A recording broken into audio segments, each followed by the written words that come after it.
There's a certain kind of person you know. They see your photos, they watch your stories disappear. They know what you're up to.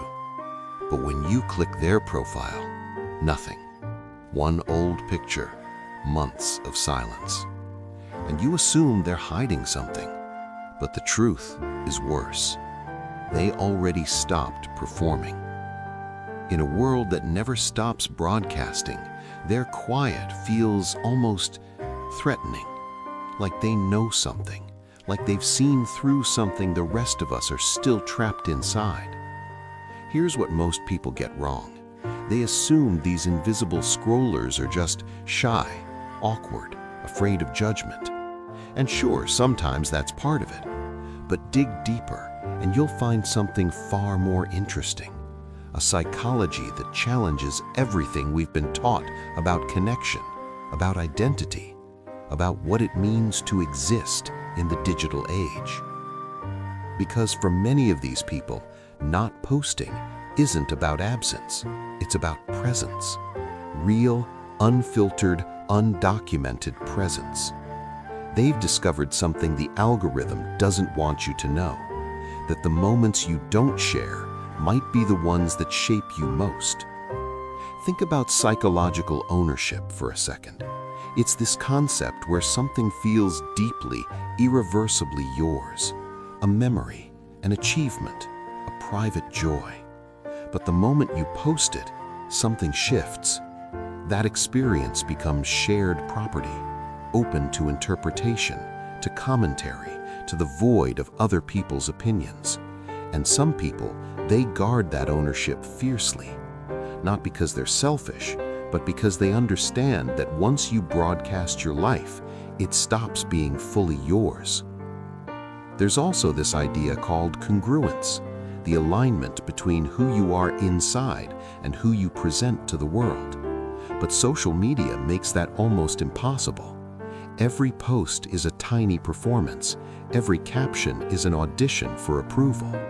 You're not just sharing, you're shaping, editing, filtering, until the version of you online barely resembles the one sitting alone at 3 in the morning, wondering if any of it matters. People who don't post often have what's called an internal locus of control.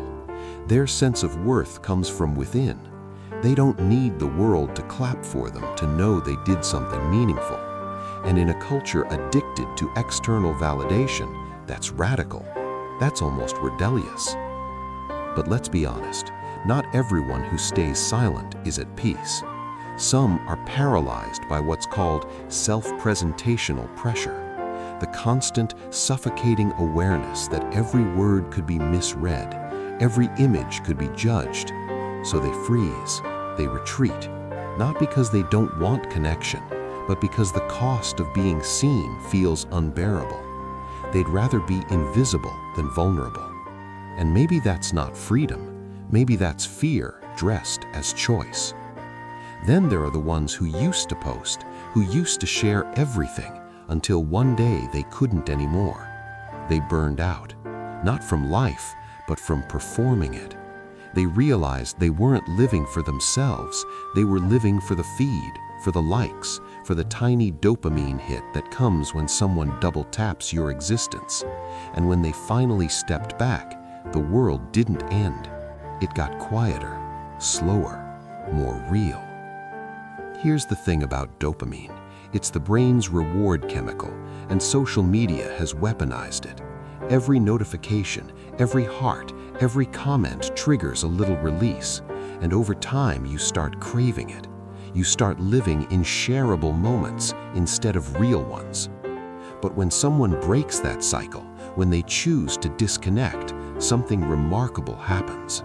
Their emotional stability increases, their life satisfaction deepens, because suddenly their identity isn't being reflected back to them through a screen. It's just theirs, solid, unshakable, true. Studies back this up. People who take long breaks from posting report feeling more grounded, more connected to themselves. They stop thinking in captions. They stop framing their lives like content. They just live. And there's a strange kind of power in that. in refusing to reduce your existence into highlights. The people who don't post, they've learned something profound, that being unseen is not the same as being insignificant, that silence can be fuller than noise, that sometimes the most honest thing you can do is keep something entirely to yourself. They're not hiding, they're just choosing differently, choosing depth over display, meaning over metrics, presence over performance. And maybe in a world obsessed with being watched, their invisibility is the most visible thing about them. Because at the end of the day, we're not meant to be content, we're meant to be human. And the people who don't post, they remember that. They know that the best parts of life don't need witnesses, they just need to be lived, fully, quietly, freely.